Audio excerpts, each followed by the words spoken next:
Many years ago, I was asked a very interesting question.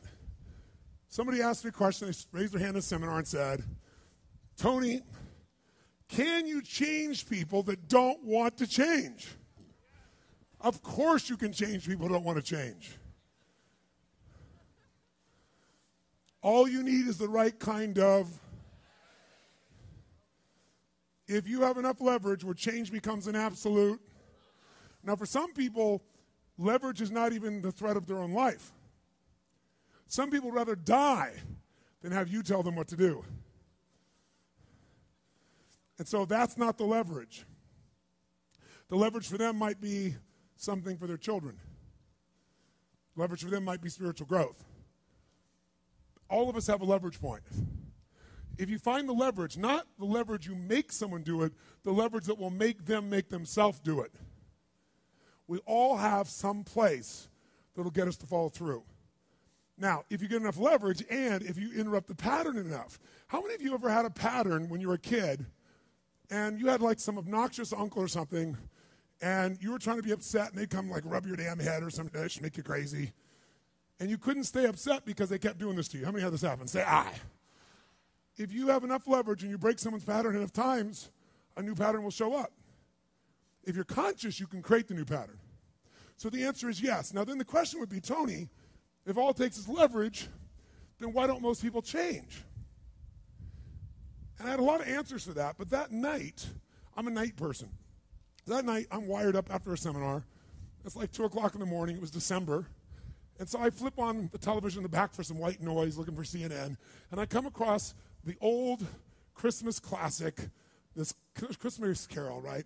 A Dickens classic. And I see it in black and white, and I start watching the movie, and I'm remembering it from being a kid. And as I'm watching this thing, I see this man named Scrooge who clearly doesn't want to change. In fact, he's certain he doesn't need to change because what's happened is his life went through a lot of pain. And when he got pain, he looked for the source of that pain, and he said it was being close to people. So we decided is people equals pain. Remember the red squares we talked about? So now he wants to avoid people, and he's mean to people. Now, he's also very wealthy financially. He makes up this belief that because I'm mean and tough with people, I'm rich. The truth is he's financially rich. If you watch the movie, you read the story, when everybody else is gone, who's still working? He is. He's hardworking, he's thrifty, he's smart, he's intelligent, but he thinks he's rich because he's mean. So he doesn't want to lose being rich. He doesn't want to lose not being hurt. So he has a belief. Be mean to people and everything works out, even though he's miserable. Can we have beliefs that make no sense and yet still believe them, yes or no? Sure, we just get wired. So I'm watching this guy. Now, the only way people change is if they associate either enough what? Pain, so they have to change, or they associate changing will equal enough what? And ideally, if you get both, you'll change. If you get, every moment I do this, the pain's getting more and more intense, there's a point where you must change. And if I change, I get all this pleasure, you're going to want to change. How many follow? But what equals pain and what equals pleasure is what you associate in your nervous system. So what happens is, the only way you create change is changing what you link pain and what you link pleasure to in your nervous system, not just in your head, in your gut. That's what controls you. Lots of times in your head, you know what you should do, but your gut takes over. Your fear or your greed or your desire or your comfort or whatever. Who knows what I'm talking about here? Say aye. But watch this. How many of you used to have a favorite dessert or a food or a form of alcohol that you really, really, really loved?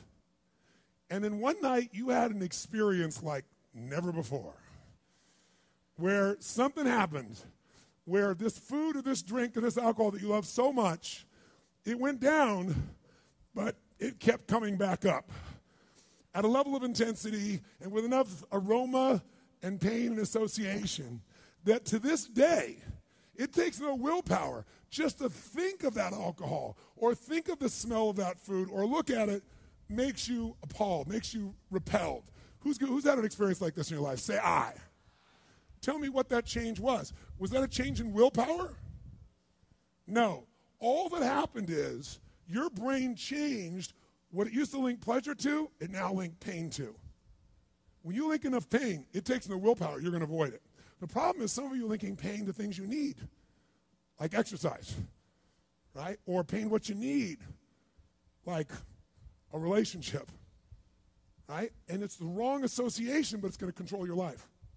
Your job is to change what you link pain and pleasure to. So that night, what was pleasure became pain, and now it takes no willpower, you just avoid it. So we call that changing what you associate to things in your nervous system, or for short, a neuroassociative change. In other words, changing in your nervous system, what you associate pain and pleasure to. So, by the way, in this Christmas Carol story, does this man Scrooge change his life, yes or no? He didn't want to change. Does he change his life a little or completely? And by the way, how fast? In a heartbeat, in one evening. How does it happen? 3 neuroassociative conditioning specialists show up at his house. Right? 3 ghosts show up, and what do? They get him to link a massive, unbearable amount of what? To all the things he did in the past around people. Then they go to everything he has in the present, pain, and everything in the future, pain, till there's so much, there was nowhere to escape. Here's the other reason why people don't change. Because right now, my relationship's in pain. But it was good in the past. So you escape having to change by remembering a good time. Or I may be coughing and having these problems with cigarettes right now, but you know what? George Burns lived to be 102. He smoked cigars, by the way, and he's 1 out of 10 billion people that pulled that off. But let's not confuse ourselves with ratios. So you make up what the future is. If your present is painful, you can escape to the past and get out of the pressure to change. How many follow this? Say I. Or you can escape to a future because no one knows what it is for sure and you can make it up. But if your brain links, it's been painful in the what? Past, and it's even worse it'll change like that. Who here has ever stayed in a relationship that you knew was not right for you? It wasn't right for you, it wasn't right for them. Who has ever stayed in a relationship way too long? Who's done this before? Raise your hand. Say I. It wasn't good for you, it wasn't good for them, yet you stayed. Why? Why? Because even though it's painful in the present, what'd you do? You said, it'll get better over there in the future. Who finally changed? Who here finally changed that? Say I. How'd you do it? Your brain went, it's painful now, it was painful in the past, it's going to be worse in the future, that's it. That's what I call a Dickens pattern. When you lock in pain in all those places, there's no place to escape, so you change. It's like if you put a wall here, and a wall here, and we close them in on you, amazingly, you'll move forward. That's what we're talking about, giving yourself leverage on yourself that way, not having someone else do it to you, you do it to yourself. That's when you got the power again. How many get it? Say I.